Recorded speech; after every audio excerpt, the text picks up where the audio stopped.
Buenas tardes, Luis Fer y amigos. Bueno, pues muy buenas tardes, Luigi, Manuel, Domingo. Fijaos qué invitado tenemos hoy. Desde Amiral Gestión nos acompaña hoy en Tu Dinero Nunca Duerme don Borja Aguiar, Sales Director Iberia de Amiral Gestión. ¿Qué tal, Borja? ¿Cómo estás? ¿Qué tal? Buenas tardes, Luis Fer, y buenas tardes a todos. Muy bien, con ganas de empezar. Bueno, tema interesante el que tenemos por delante, ¿eh? Muy interesante el tema que hemos elegido para hablar con Borja Aguiar de Amiral Gestión, pero si estamos todos, ya saben que aquí arrancamos.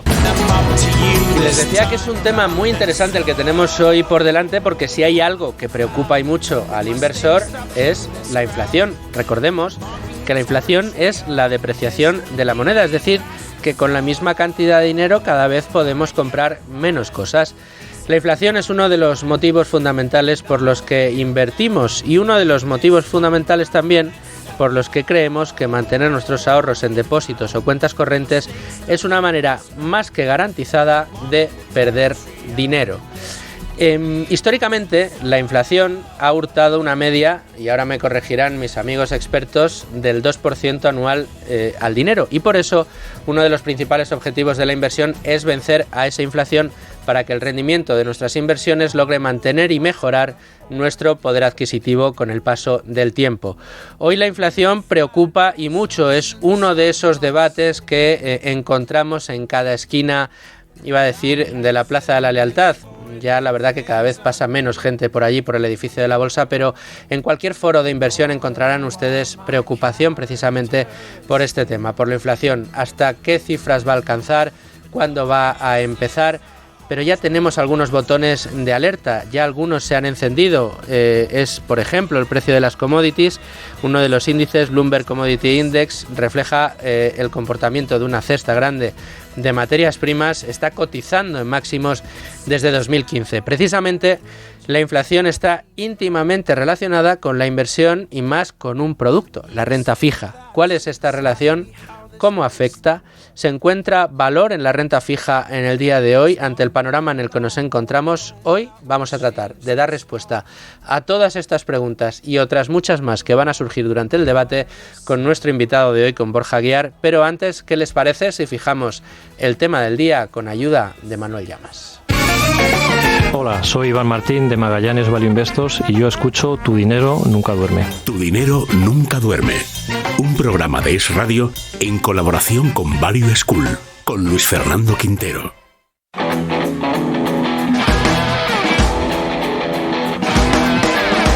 Bueno, Manuel, como sé que en otros programas ya hemos definido lo que es la inflación o la renta fija, la pregunta de hoy es con un poquito de vuelta de tuerca. ¿Por qué preocupa tanto la inflación precisamente en estos días?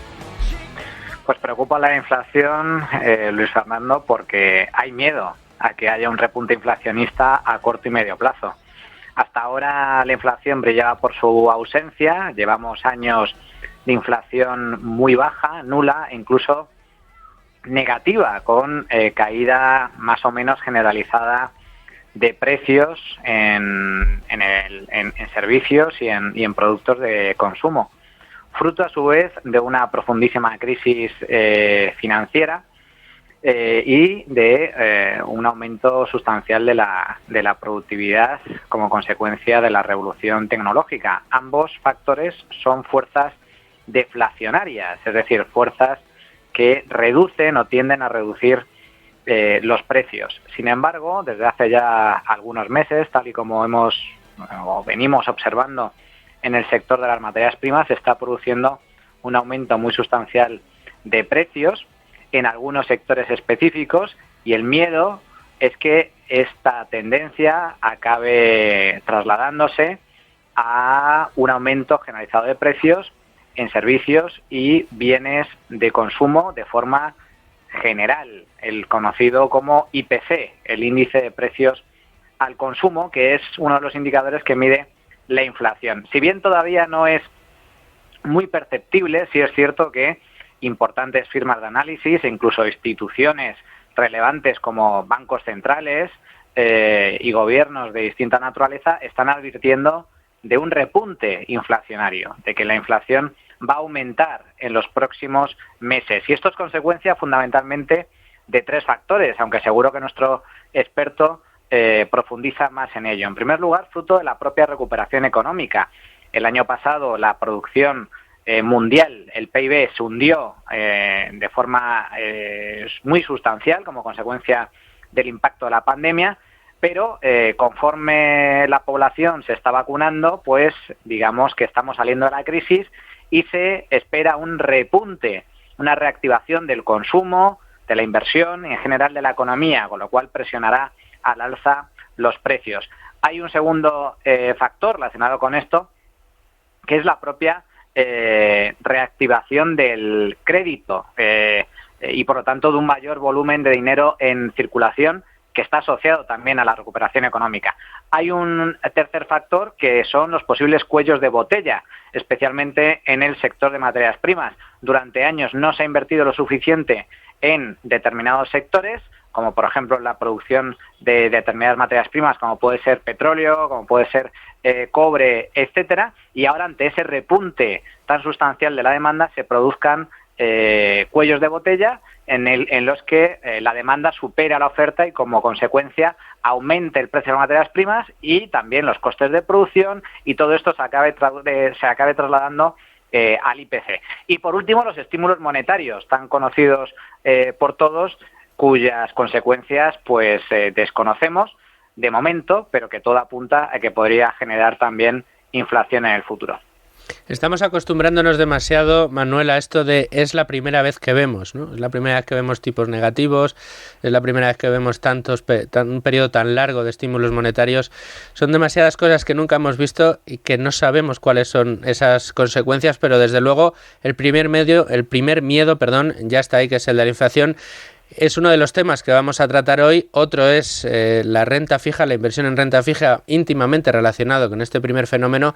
Y ahora vamos a buscar precisamente sobre renta fija qué es lo que trae la pizarra de Domingo. Domingo Soriano, tiempo para tu pizarra. Qué interesante el programa que tenemos hoy. Es de esos de los que estamos ya con muchas ganas de hacer, porque vamos a hablar precisamente de un fenómeno tan interesante y que a los que nos gusta esto de la inversión pues le prestamos muchísima atención, como es el de la inflación, y otro que también para aquellos que nos gusta este mundo de la inversión muchas veces nos resulta un poco complicado de medir si es interesante o no este producto, hasta qué punto lo es, porque se suele asociar a inversiones extremadamente conservadoras. Hablo de la renta fija. Un día te pregunté en la pizarra, Domingo, si la renta fija era interesante para la cartera de un inversor particular, y recuerdo que no dudaste un segundo en decir sí, y casi te quedaste ahí en esa respuesta. Hoy quiero preguntarte, sabiendo que es interesante, ¿cuándo es más interesante para un inversor particular la renta fija? ¿Se puede utilizar de alguna manera en concreto? ¿Cuál crees que puede llegar a ser una estrategia especialmente interesante para la renta fija en caso de inversor particular? Sí, a ver, te dije que sí, muy rotundo, y ahora casi te diría que no lo tengo muy claro cómo hacerlo, cómo enfocarlo o cómo explicarlo. De hecho, estaba yo pensando, a ver si a Luis Fernando se le olvida y hoy pasamos, no hay pizarra. No, porque Hombre, tenemos a nuestro experto Borja, hoy nos va a sacar de muchas dudas. Ahí clarísimo, porque no hay ningún tema que a mí me genere más inquietud, pero también incertidumbre, que lo que pueda pasar en la próxima década, en los próximos 15 años, con la inflación, con esas políticas extraordinarias de los bancos centrales, con las repercusiones que pueda tener, con cómo dispuestos estén los bancos centrales a afrontar esa inflación, porque hay gente que dice que si la inflación se va al 5, al 7, al 10%, que no deberían hacer nada, que deberían asumir que eso es relativamente normal y que además eso facilitaría que las personas, y no solo las personas, los organismos endeudados, fundamentalmente los estados, pudiesen pagar esas deudas con más facilidad. Esta es una corriente de pensamiento que no es marginal, que va cogiendo cada vez más peso. A mí me parece un poco locura. Entonces, si mezclamos todo eso en la coctelera de la incertidumbre que siempre hay sobre el futuro y sobre la evolución de la economía, y encima me preguntas, y entonces a un inversor de renta fija, porque si hay un activo al que le pueden afectar estos movimientos es la renta fija, ¿qué le dirías? Pues eso, paso palabra, el comodín del público o el del experto. A ver, yo a las personas que me han preguntado en los últimos años les he dicho dos cosas.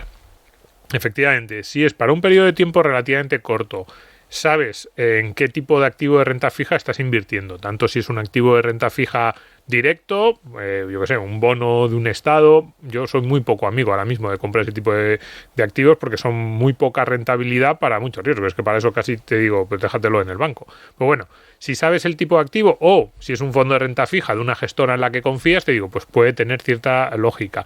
Y también si eres un inversor a partir de una determinada edad, que ya tus plazos y tu margen pues se acortan, ya no estamos hablando de esos 7, 10, 15 años de los que nosotros hablamos muchas veces como horizontes de inversión mínimos en renta variable, sino que estamos hablando de horizontes de inversión más reducidos, o tú no quieres tener esa volatilidad porque puedes llegar a necesitar el dinero en un plazo de tiempo más breve.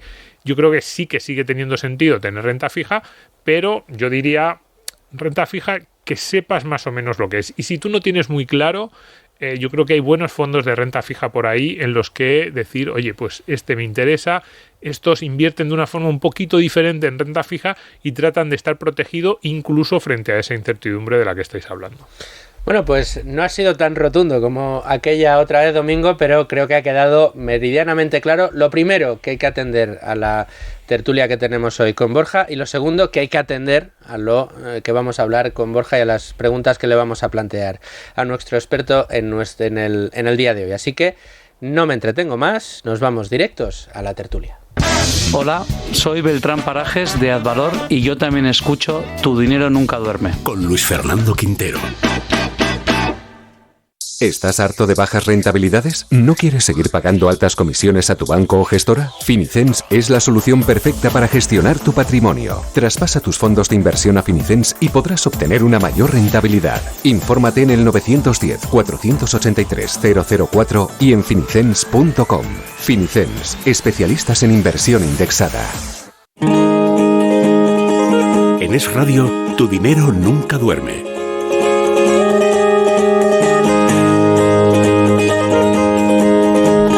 Bueno, querido Borja, ya están algunas de las primeras cuestiones encima de la mesa, pero sabes que para abrir boca en la tertulia de Tu dinero nunca duerme, la primera palabra la tiene Value School, así que le cedo los trastos de preguntar a don Luis Alberto Iglesias. Luigi, todo tuyo. Gracias, Luis. Oye, Borja, mira, nuestros oyentes ya saben, porque lo hemos tratado en varias ocasiones, que esto de los bonos y los tipos de interés van un poquito pues a la inversa. Es decir, si tenemos, por ejemplo, un repunte de la inflación ya a la vuelta de la esquina, eso va a hacer que probablemente, para frenar un poquito el recalentamiento de las economías, los bancos centrales se vean obligados a subir los tipos de interés, lo que hará que baje el precio de los bonos que están ya cotizando. Entonces, la pregunta que se harán los oyentes es, ¿cómo entonces pueden ser una buena inversión títulos de deuda pública o privada, los bonos, vamos a decir, cuyo precio se prevé que empiece a caer? Pues muchas gracias por la pregunta, Luis. Al final es verdad que es un entorno muy complicado el que estamos viviendo y muy anormal, ¿no? En los últimos años, antes lo comentaba Luis, pero no, estamos empezando a normalizar el decir que es la primera vez que vemos y en este caso es verdad, es la primera vez que se ve un entorno con tipos negativos, un entorno nunca antes visto y efectivamente pues entiendo el miedo de los inversores. Yo creo que, bueno, hemos hablado de muchas cosas, o habéis hablado de muchas cosas desde el inicio de la tertulia y creo que sí que es importante ese matiz, ¿no? A día de hoy el activo, la renta fija en sí mismo, hay que entenderlo de una forma un poco diferente, ¿no? Históricamente siempre ha sido un activo pues que te traía descorrelación, que te reducía volatilidad de las carteras y ese factor nosotros pensamos que sigue siendo el mismo. Lo que pasa es que la rentabilidad que te aporta o los objetivos de rentabilidad que debemos marcarnos en renta fija quizás son algo más bajos de los que hemos tenido estos últimos 40 años, ¿no? Si te fijas, en 2012 la deuda española a 10 años estaba cotizando al 7%.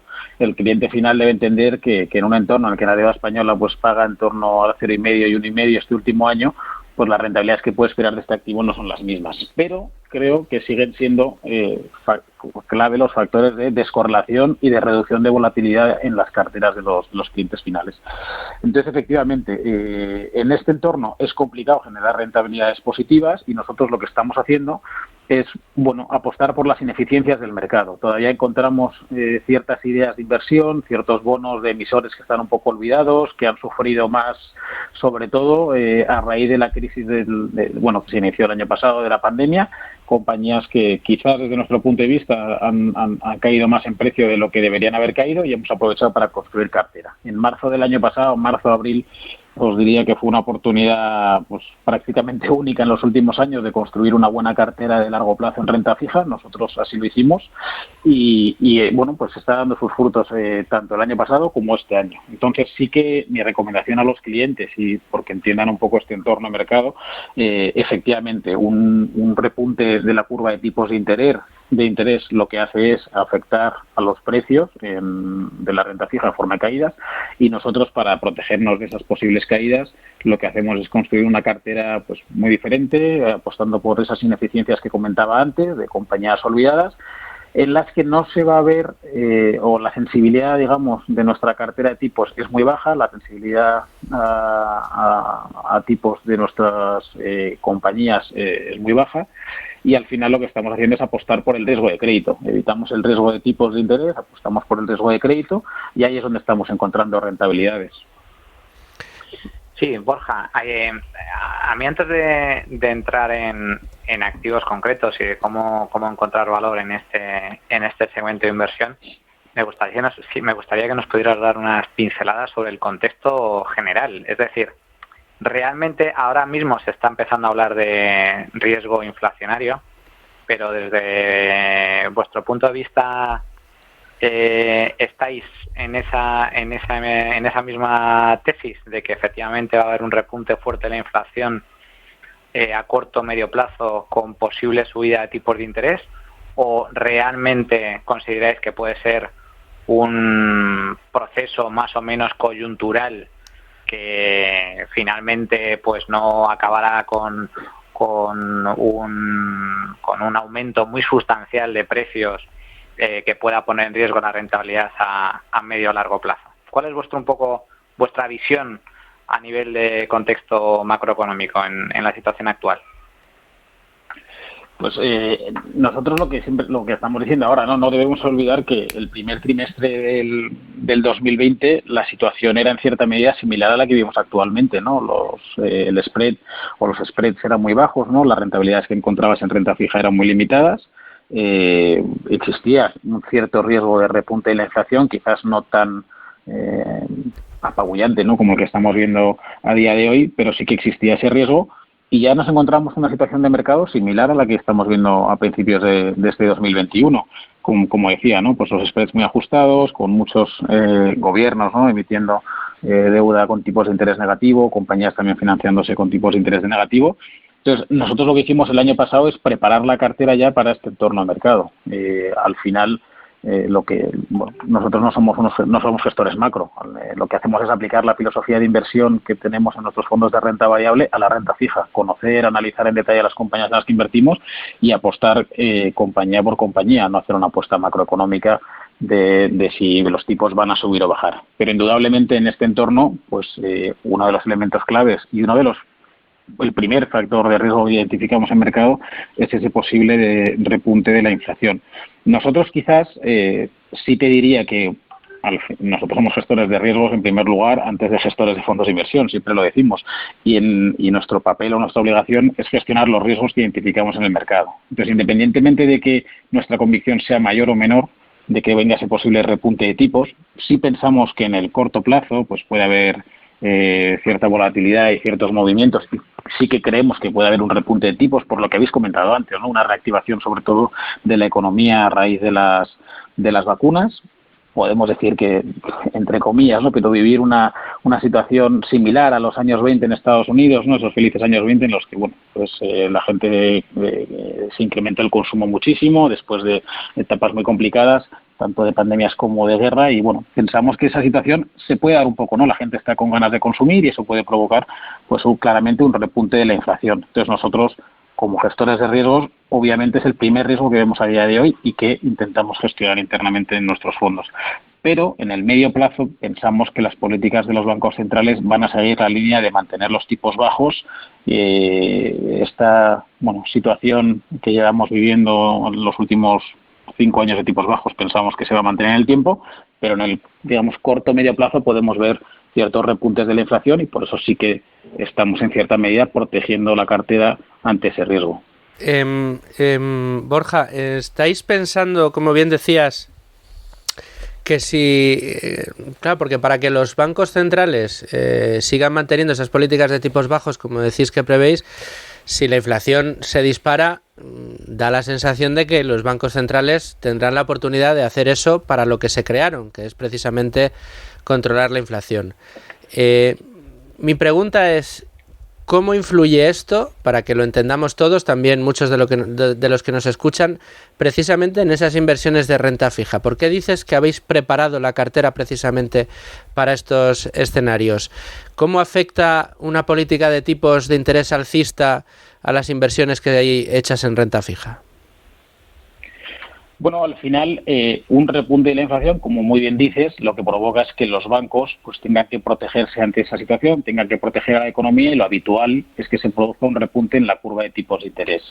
Es decir, o que se incremente la pendiente porque los vencimientos de largo plazo pues suban su rentabilidad, que ese es el movimiento un poco más habitual, y eso se hace a través de las políticas de los bancos centrales. ¿Cómo impacta eso en los activos de renta fija? Al final, cuando tienes una subida de tipos de interés, lo que se refleja en los activos de renta fija es en una bajada de los precios. La gente, pues digamos que, por poner un símil, ¿no?, como los activos que salen a día de hoy al mercado son menos o son más rentables, los activos que están en mercado son menos rentables, pues caen en precio y se ajustan. Al final es un tema de oferta y demanda. Nosotros lo que vemos, y por eso decimos que nos intentamos proteger de ese posible repunte de inflación y repunte de la curva de tipos, es que se puede producir una caída en precios de muchos de los activos en renta fija, y la única forma que nosotros tenemos de protegernos, porque antes he dicho que no somos una gestora macro, no tenemos fondos pues que inviertan en bonos ligados a la inflación o que podamos tener duraciones negativas en el fondo a través de coberturas. Esas estrategias nosotros no las hacemos. Lo que hacemos es incrementar la liquidez para pues ser menos impactados o sufrir un impacto menor en nuestras carteras, y sobre todo tener duraciones muy cortas. Las duraciones al final, pues para que la gente lo entienda, se hace una media de los vencimientos que tenemos de los activos en cartera, y esa es la duración. Cuanto más corta sea esa duración, menor sensibilidad o menor expuestos estamos a ese movimiento de la curva de tipos y a ese repunte. A día de hoy, pues, por daros un ejemplo, en un fondo que es totalmente flexible como nuestro Sextant Bond Picking, tenemos una sensibilidad a los tipos del 1,4, que es muy, muy baja. O sea, cuanto más cercana a cero, pues menor sensibilidad tienes a ese movimiento de la curva de tipos. Lo habitual en un fondo como el nuestro flexible sería estar en torno al 3, 4, 5. Pero en este entorno mercado, y para protegernos de ese posible repunte en la curva de tipos, pues hemos apostado por asumir riesgo en la parte de crédito, emisiones que son pues algo más quizás líquidas, volátiles, pero que tienen una rentabilidad mayor, y sobre todo quitarnos el riesgo de tipos de interés con esas duraciones tan bajas de cartera. Pues estamos comprando vencimientos 2021, 2022, algún 2023, pero eso es un poco la construcción de cartera que tenemos para protegernos en este entorno mercado de ese posible o de ese riesgo que identificamos. ¿Y cómo encontráis oportunidades? Quiero decir, estabas hablando antes de los países que ya se financian con tipos negativos con relativa normalidad, ya se están hasta acostumbrando. Incluso muchas empresas, si no en tipos negativos, prácticamente alrededor de cero. Decías antes que ahí, claro, que es muy complicado encontrar productos de renta fija que te aporten, que te den algo de rentabilidad al fondo. Y claro, desde fuera, el no profesional, como yo, y así puedo decir una burrada, pero claro, lo que piensa es, pues si alguien te ofrece ahora mismo rentabilidad, es decir, si alguien no tiene acceso al mercado a unos tipos muy bajos, es porque debe tener unos cadáveres en el armario brutal.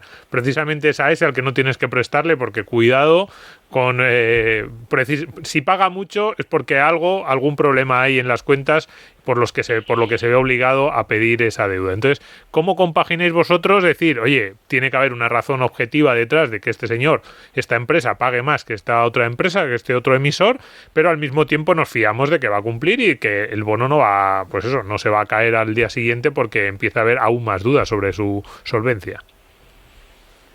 Efectivamente, o sea, ¿cuál es el segundo riesgo que identificamos en este entorno después de esta pandemia que hemos vivido? Que hay muchísimas empresas que a día de hoy podemos decir que son empresas zombies, ¿no? Que gracias a las ayudas de los gobiernos pues siguen los comercios o esas empresas en funcionamiento, pero en cuanto tengan que realmente devolver la deuda que tienen, pues probablemente vamos a ver muchos impagos de muchas compañías pues que tienen poca calidad, que no tienen capacidad de generar caja, etcétera. Entonces, segundo riesgo que vemos en este mercado, el empeoramiento de la calidad de los balances de las compañías. ¿Cómo lo estamos gestionando nosotros desde Amiral? Aplicando, como antes decía, la misma filosofía que aplicamos en los fondos de renta variable. Nosotros no buscamos un sector que creemos que esté pagando una buena rentabilidad o un país en concreto o un rango, ¿no?, de calificación que nos guste más, pues triple B más o triple B menos, lo que sea. No, nosotros al final, como construimos la cartera, es emisión a emisión, emisor a emisor. Hacemos obviamente nuestras búsquedas cuantitativas, aplicamos nuestros filtros, reducimos nuestro universo de inversión y una vez tenemos un universo reducido, analizamos cada una de las compañías que sobre el papel nos ofrecen un ratio riesgo-rentabilidad suficientemente atractivo y nos sentamos con el equipo directivo, analizamos el negocio de la compañía, la viabilidad de esa compañía en los próximos años, sobre todo en este entorno de mercado y en un fondo como el nuestro de renta fija, pues cobra muchísima más importancia esa cercanía con los equipos directivos y sobre todo con entender bien el negocio de la compañía. ¿Por qué podemos hacer esto? Que yo creo que no lo pueden hacer todos los fondos, porque somos relativamente pequeños. Si tuviésemos un fondo de 3.000 o 5.000 millones, lógicamente, bueno, pues no podríamos invertir en estas emisiones un poco más desconocidas, que son, bueno, pues más pequeñas, porque son emisiones de small caps o mid cap. Y sería muy difícil construir una cartera como la nuestra, pero la forma en la que nosotros estamos gestionando ese riesgo es analizando cada compañía en detalle. Y de hecho por eso se llama el fondo bond picking. Al final es un poco la analogía con stock picking que se aplica en renta variable, pues bond picking lo aplicamos en renta fija. ¿Cuál sería el riesgo que tenemos en ese caso? Pues que podamos tener algún default en cartera. Sin duda es después del riesgo de tipos, el segundo riesgo es que tengamos algún default en cartera. De momento, por suerte, pues es un riesgo que los gestores, el equipo de gestión lo está haciendo muy bien estos últimos años. Y bueno, pues el fondo no está sufriendo defaults, sobre todo no ha sufrido ningún default en 2020 ni en 2021, aunque bueno, todo indica que se va a producir un incremento en los impagos de las compañías a lo largo de 2021. Es verdad que a principios de año, pues no sé si era Moody's, decía que los impagos iban a estar entre el 3% y el 14%. Para que un poco los oyentes nos entiendan, la media de los últimos años había estado entre el 0,5 y el 1. O sea, es un incremento muy grande y además demasiado abierta esa horquilla, ¿no? No tienen nada claro realmente cuáles son los impagos que se pueden producir. Y eso es por lo que decíamos antes, esas empresas zombies, que gracias a los gobiernos, que gracias a bancos centrales, pues han recibido financiación, de momento aguantan, pero veremos cuando digamos, se las deje solas si pueden o no seguir con sus negocios funcionando. ¿Y cuál sería, perdona, le voy a robar un turno de palabra a Luigi, pongámonos en el peor de los escenarios, hablabas tú de ese riesgo de default, ¿qué pasaría si alguna de las compañías que tenéis en cartera entra en default? Bueno, si alguna de las compañías que tenemos en cartera entra en default, lo más normal, lo que podría pasar es que se pierda el 100% de esa inversión en concreto. Nosotros lo que solemos tener es una cartera bien diversificada. Siempre intentamos tener, pues nunca tener posiciones de más del 5% en ninguna emisión. Pero bueno, efectivamente, si tuviésemos algún default en cartera, pues lo habitual puede ser que sea una quita y a lo mejor pierdes un 50%, o que si es un default como el que vimos, por ejemplo, en Banco Popular, depende del tramo, pues que pierdas el 100% o que pierdas una parte proporcional de esa inversión. Pero ya os digo, nosotros estamos muy tranquilos con la cartera que tenemos. Las compañías que pueden tener algo más de riesgo son las compañías que mejor conocemos y que mejor entendemos. Por poneros un ejemplo, tenemos una emisión de Casino, que es una cadena de supermercados francesa, que está un poco en discusión de muchos gestores, inversores, porque por la relación que tiene con Rallye, que sí que es una empresa que está sufriendo mucho más, también es una parte de casino. Pero al final el negocio de casino en el entorno de pandemia, supermercados, pues es un negocio que se ha potenciado, pues va a estar con restaurantes cerrados y demás, se ha potenciado el negocio de los supermercados, y luego tiene una cartera de activos inmobiliarios, que son los supermercados en zonas prime, que prácticamente te cubren pues gran parte de la deuda que tiene casino. Nosotros aprovechamos para invertir el año pasado cuando cotizaba, no sé si era el 45%, y a día de hoy está cotizando al 70-75, si no me equivoco. Pues es la mejor compañía que hemos tenido este año a nivel de rentabilidad. ¿La cartera la construisteis, recuérdame, fue antes de las caídas de marzo o después del impacto del coronavirus? No, o sea, nosotros tenemos una cartera que lógicamente es una cartera que está construida desde hace mucho tiempo. Lo que pasa es que el año pasado, como decía, que era una situación muy similar a la de este año, en la que los márgenes, los spreads estaban muy apretados y la rentabilidad era muy limitada en muchos sectores, decidimos incrementar la liquidez desde enero. Prácticamente desde enero de 2020 fuimos incrementando liquidez en el fondo hasta llegar a casi al 25-26% de liquidez. En marzo se producen las correcciones, que lógicamente nosotros no esperábamos esas correcciones. O sea, la situación que vivimos en marzo es que era un mercado totalmente roto. Si tú tenías un activo que querías vender, no había nadie que quisiera comprarlo en el otro lado, y eso, bueno, pues no es algo habitual en el mercado. Quizás el último trimestre del 2018 vimos algo parecido, porque también hubo una crisis de liquidez en el mercado de renta fija, pero lo que vimos el año pasado fue tremendo, ¿no? O sea, es que no conseguías liquidez en ningún sitio. Lo que vimos nosotros es, gracias a esa liquidez que teníamos, era una muy buena oportunidad porque había muchos activos que ante esa incertidumbre, ante el no saber lo que estaba pasando, se habían puesto en precios que nos parecían que no tenía sentido. Por poneros un ejemplo, EasyJet. Pues EasyJet la compramos, aunque a día de hoy parece que es una inversión de mucho riesgo, aprovechamos las caídas de marzo y abril. EasyJet es una de las compañías es una aerolínea que tiene en propiedad aviones, y aviones muy buenos, o sea, muy buena calidad de aviones y muy buenos precios, digamos, o valoración de esos aviones, y nos pareció que tenía todo el sentido incorporar la cartera, independientemente de que el negocio estuviese pasando por un momento delicado y que nosotros entendíamos que que no iba a ser algo de corto plazo. O sea, que ya cuando incorporamos EasyJet, que fue en abril, mayo, sabíamos que la situación era complicada, pero también sabíamos que lo que tenían en el balance pues era muy atractivo y que cubría, por supuesto, el precio que estaba cotizando. Entonces, bueno, pues es un claro ejemplo de lo que hicimos. Entonces, teníamos una cartera construida ya desde hace muchos años, pero aprovechamos el momento de mercado para invertir y para aprovechar esas oportunidades que ofrecía el mercado el año pasado. Este año, pues estamos en una situación similar al año pasado. Volvemos a estar en torno a niveles del 27-28% de liquidez en cartera, porque muchas de las emisiones que teníamos han llegado a su precio objetivo de venta, y algunas de las inversiones más tácticas de corto plazo que habíamos hecho el año pasado, pues también nos han pagado o nos han dado la rentabilidad que buscábamos y hemos decidido vender. No, si te preguntaba... Perdóname, Borja, te preguntaba desde cuándo está construida la cartera, porque después de una situación como la que hemos vivido y de un año como el que llevamos por delante, que no hayáis tenido ni un solo default en la cartera, pues habla mucho de la calidad del análisis, ¿no? que teníais ahí, ¿no? en ese fondo. Sí, al final es una confianza ciega en el equipo de gestión por nuestra parte, y siempre lo decimos, ¿no? Yo creo que el cliente que invierte tiene que tener esa misma confianza en el equipo de gestión, porque es un fondo totalmente flexible. Al final, Sextant Picking no tiene límites en cuanto a una duración máxima, en cuanto a una calidad de crediticia mínima de cartera, no. Se delega en el gestor la decisión de invertir en una clase de activo en un momento determinado buscando una cierta rentabilidad.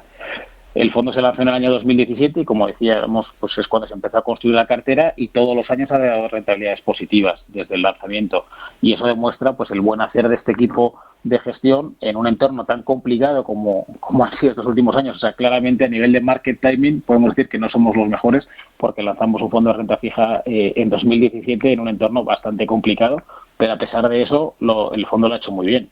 Y eso es, bueno, pues mérito totalmente del equipo de gestión, de esa capacidad de análisis, de esa capacidad de identificar buenas oportunidades de inversión y bueno, de saber protegerse de los riesgos que hay en cada mercado. Si tú le preguntas al equipo cómo sería la cartera en el año 2012, y sería totalmente opuesta a lo que tenemos a día de hoy. Sería una cartera con duraciones muy altas, con poco riesgo de crédito, o sea, con compañías de mucha calidad, y esperar un poco a que fuesen pagando sus cupones, y probablemente sería un fondo con unas rentabilidades muy atractivas.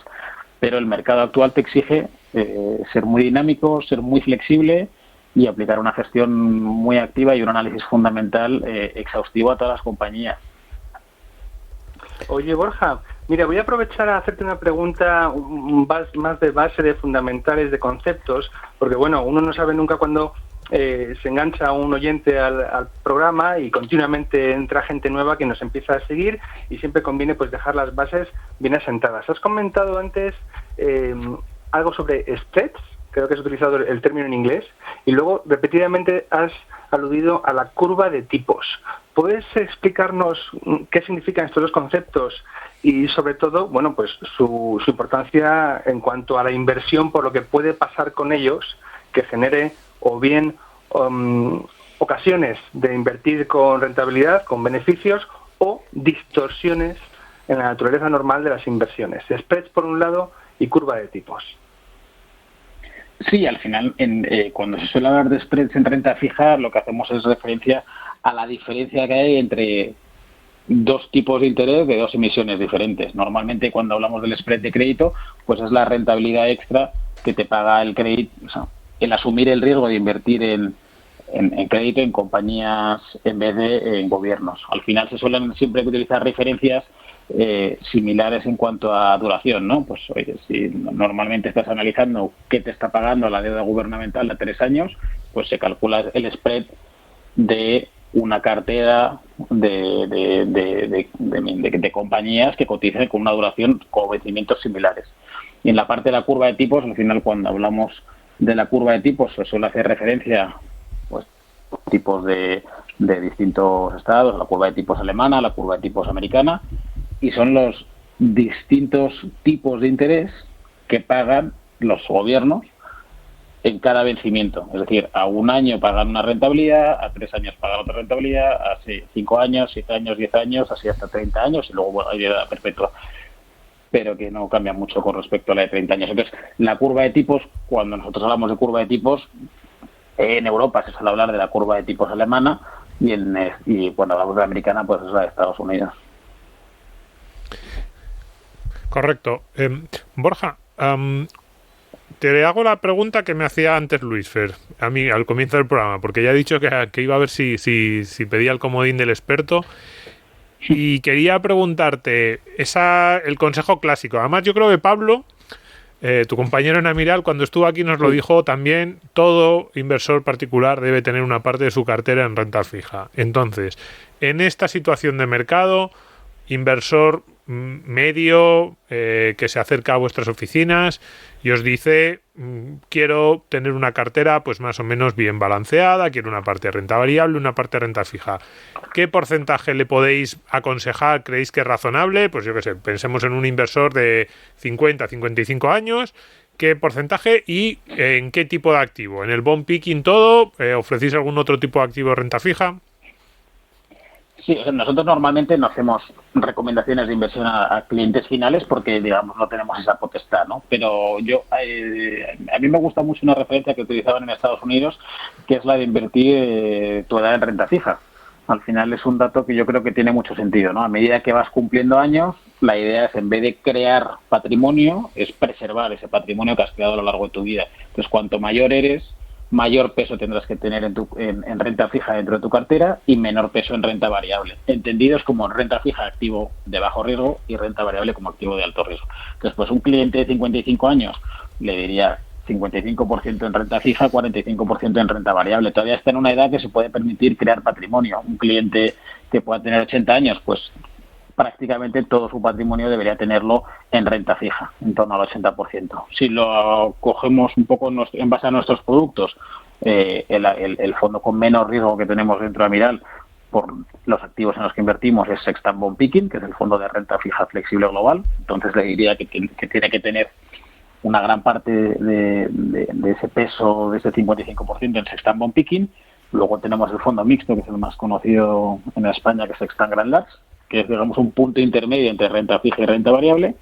Y luego, a día de hoy, en renta variable, pues nuestra recomendación sigue centrándose en renta variable europea de pequeña capitalización bursátil, con Sextant PME, y renta variable mundial con sesgo hacia Asia, con Sextant Otto Gourmont, que es el fondo global. Que ya que has sacado el Grand Large, es que yo siempre que estáis aquí, como el Grand Large es un fondo tan especial, a mí me gusta mucho además la filosofía, lo de ir rebalanceando la composición de la cartera en función de cómo de caros o de baratos están en términos históricos los diferentes tipos de activos.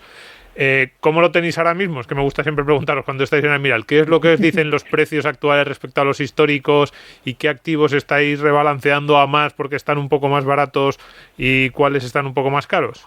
Pues bueno, es verdad que cuando un cliente nos pregunta por macro y por sentimiento de mercado, tanto Pablo como yo lo que solemos utilizar es el peso que tenemos en renta variable en Sextant Grand Large. Como entonces decíamos, no somos una casa macro, pero sí que se puede utilizar un poco como indicador de referencia de nuestro posicionamiento. A día de hoy, pues el fondo está muy infraponderado en renta variable, tenemos en torno a un 28% de la cartera invertida en renta variable, principalmente por las valoraciones, ¿no? Al final, Sextant Grand Large utiliza la herramienta del PER de Shiller, con eso intentamos estimar las valoraciones del mercado, y en base a esa valoración del mercado, si consideramos que es muy elevada, tendremos menos peso en renta variable, que es la situación actual. Si consideramos que es baja, pues tendremos más peso en renta variable.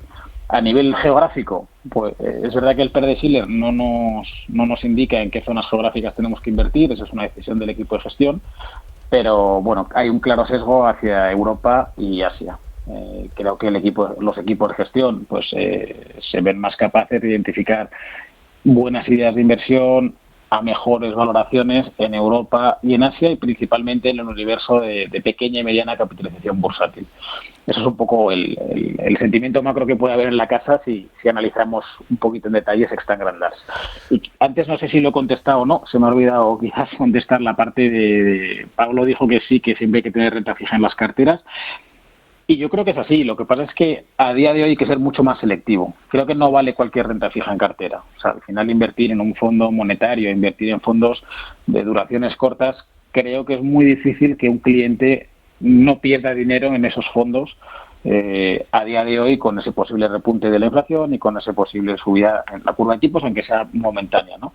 Entonces, sí recomendamos tener renta fija. Creo que es un activo que siempre hay que tener en cartera porque te aporta la descorrelación y te reduce la volatilidad que antes comentaba, pero hay que ser un poco más exigente y hay que pues buscar un poco más fondos gestores que te puedan aportar esa rentabilidad extra, como está haciendo los Stamford Picking. No somos los únicos, hay otras alternativas, pero creo que lo que debe buscar el cliente final es un fondo pues flexible, dinámico y de gestión muy activa. Mencionabas las herramientas, Borja, has hablado del PER de Shiller.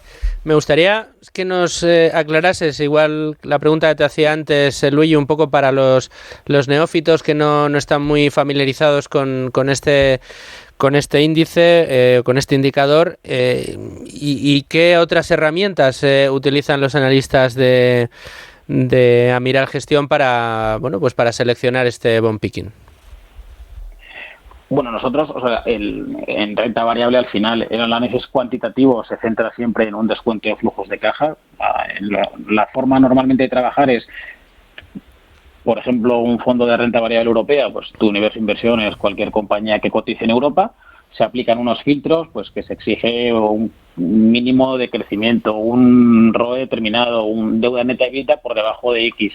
Bueno, al final es reducir un poco tu universo de inversión, y cuando tienes tu universo reducido, a cada compañía pues haces un descuento de flujos de caja, una valoración ya detallada de cada uno. En la parte de renta fija esto es más complicado. Al final quizás no tiene tanto sentido hacer un descuento de flujos de caja si tu inversión tiene un vencimiento de 1 año o tiene un vencimiento de 2 años. Nosotros lo que intentamos hacer es calcular, como dice el gestor, ese ratio riesgo-rentabilidad. Y un indicador que cogemos, que es un poco particular, pero bueno, a nosotros nos funciona, es intentar tener una rentabilidad de cartera superior a la duración que tenemos de cartera. A día de hoy nuestra duración de cartera está en torno a 2 años, más o menos, como he comentado antes, y nuestra rentabilidad de cartera está en torno a 2,7 más o menos. Ese, digamos, entre comillas, ratio riesgo-rentabilidad nos parece que es atractivo. Cuando nuestra rentabilidad es superior a nuestra duración, pensamos que el riesgo que estamos asumiendo pues está suficientemente pagado. el proceso luego a nivel fundamental es el mismo, ¿no? Analizar las compañías en detalle, reunión con el equipo directivo, ver la viabilidad de la compañía, etcétera. Pero es más difícil hacer una valoración per se, o quizás tiene menos sentido hacer una valoración per se de una compañía si estás invirtiendo con un horizonte de un año. Entonces, al final lo que analizas es más la emisión en concreto, que esa emisión pues te aporte una rentabilidad ajustada al riesgo que tiene.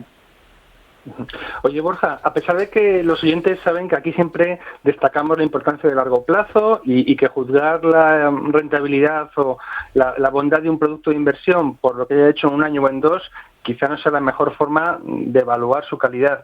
¿Cuál ha sido la rentabilidad del fondo del Sextant Bond Picking en los últimos meses? Pongamos por establecer un horizonte, pues desde probablemente estos mínimos de marzo del año pasado hasta ahora. Pues mira, el otro día lo hablaba con Pablo y es un dato que, aunque es espectacular, nos da un poco de miedo darlo, porque yo creo que nunca ha habido un periodo en la historia del fondo, y probablemente el fondo se lanzó en 2017, pero aunque se hubiese lanzado en 2010, nunca hubiese habido un periodo en el que hubiésemos sacado una rentabilidad tan alta, ¿no? Desde mínimos de marzo, el fondo lleva prácticamente una rentabilidad del 24-25%, que para un fondo de renta fija es un disparate.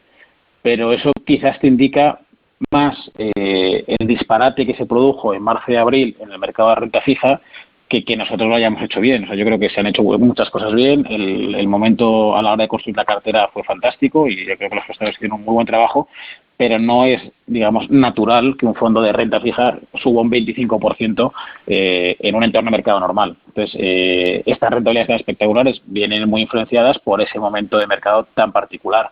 Nosotros, al final, lo que hemos visto estos últimos años, pues el fondo en entornos normales de mercado, pues en 2019 dio en torno a un 4% de rentabilidad. Este año estamos dando en torno a un 5,5% de rentabilidad, que también es una rentabilidad muy alta, sobre todo para el entorno actual, pero que viene un poco como herencia de esa cartera o de esas buenas inversiones que se hicieron en marzo del año pasado.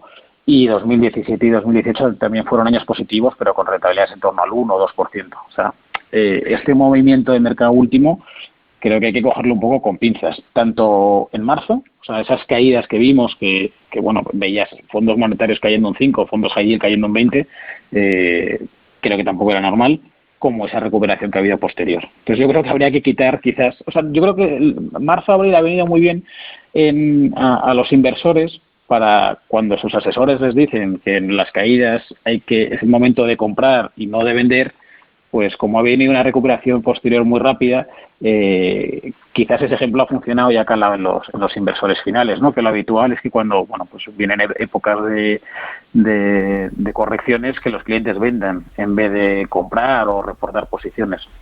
Entonces yo creo que sí que marzo o abril ha venido bien para eso, pero hay que coger un poco con pinzas todo el comportamiento del mercado esos meses. Correcto. Borja, una de las preguntas que te tengo que hacer, porque después del debate que hemos tenido hoy, lamentablemente nos estamos quedando ya sin tiempo, es, ya sé que no podéis hacer recomendaciones estrictamente a clientes finales, pero sí que danos algunas pistas de cómo aquellos oyentes que se hayan interesado por Bond Picking, por este fondo que tenéis en Amiral y por las herramientas que utilizáis y cómo lo habéis construido, cómo pueden acercarse a este fondo más allá de entrar en la web y analizarlo. ¿Cómo se puede acceder? ¿Tienen que tener una cuenta de valores abierta en un banco? ¿Cualquier banco te lo ofrece? ¿A través de qué distribuidores se puede llegar a Bond Picking? Bueno, nosotros en España trabajamos con todas las plataformas que son, digamos, los intermediarios entre nosotros y los bancos, y por suerte pues estamos disponibles en todos los bancos comerciales que hay en España. Entonces, un cliente pues lo que necesita es tener una cuenta en un banco que le permite invertir en fondos internacionales, que bueno, pues a día de hoy no todos los bancos te dan ese acceso. Entonces la idea es tener, pues eso, trabajar con un banco que te permita invertir en estos fondos internacionales que comentábamos, y ahí no tendrá ningún problema en comprar Sextant Bond Picking. O sea, directo con nosotros no se puede hacer porque nosotros no somos, digamos, comercializadores de nuestros fondos, sino que trabajamos a través de distintos distribuidores. Por suerte, como decía, en cualquier banco están disponibles nuestros productos, siempre y cuando al cliente le permitan comprar fondos de terceras entidades. Bueno, pues ahí queda esa recomendación. Te hice esa pregunta, Borja, porque estoy convencido de que muchos de nuestros oyentes en el día de hoy se han echado las cuentas de la edad que tienen y del porcentaje que tienen que tener en renta fija y ya están tecleando en el ordenador a mirar gestión bond picking para ver el sextant bond picking, para ver si pueden o si les interesa finalmente hacer esa inversión y seguir ese consejo.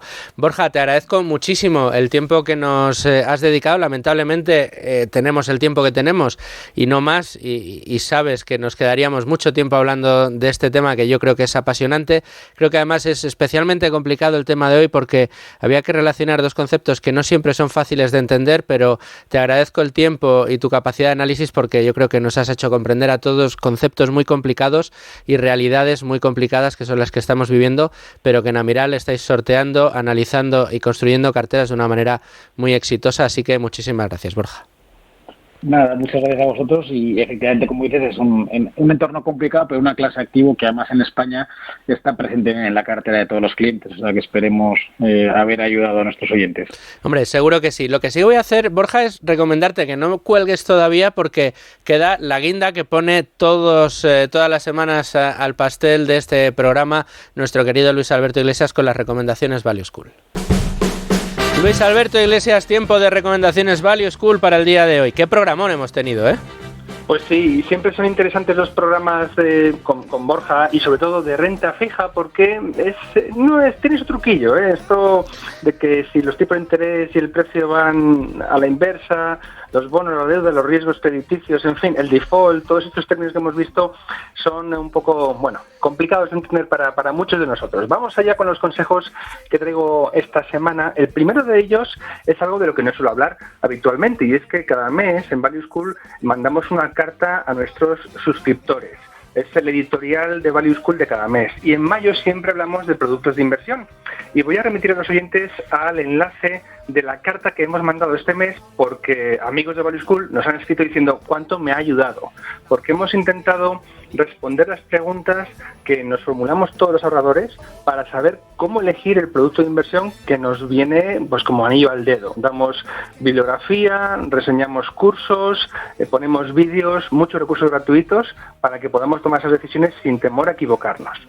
Después quiero recomendar a los oyentes, redoble de tambor, la edición en español de la carta enviada a los accionistas de Berkshire Hathaway del año 2020. Estas cartas siempre vamos con un año de retraso, digamos, ¿no? Porque la carta se comentó a primeros de mayo, el 1 de mayo en la conferencia con inversores de la empresa, ya la hemos editado en español, la hemos publicado y está para descarga gratuita en el enlace que dejamos en el Twitter del programa. Son 22 páginas de sabiduría empresarial de parte del oráculo de Omaha. Es que no tienen desperdicio. Una edición muy bonita, bien maquetada, que facilita la lectura enormemente.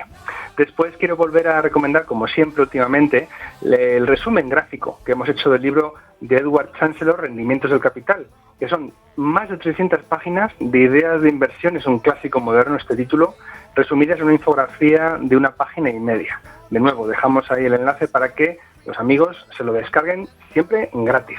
Y por último quiero recomendar el último número de la revista La Biblioteca del Inversor, en que este mes habla Miguel de Juan, también es un amigo del programa, es el gestor de la esfera Argos, y Miguel comparte sus libros favoritos por categorías, desde Tolkien y la Tierra Media, porque es un fan de la fantasía, hasta libros sobre economía, historia, escuela austríaca y, por supuesto, como no, sus favoritos de inversión. Y porque a Frodo y a Gandalf no les dio por hacer números, ¿eh? Que si no, seguramente tendríamos ahí otro volumen más que recomendar. Que son, madre mía.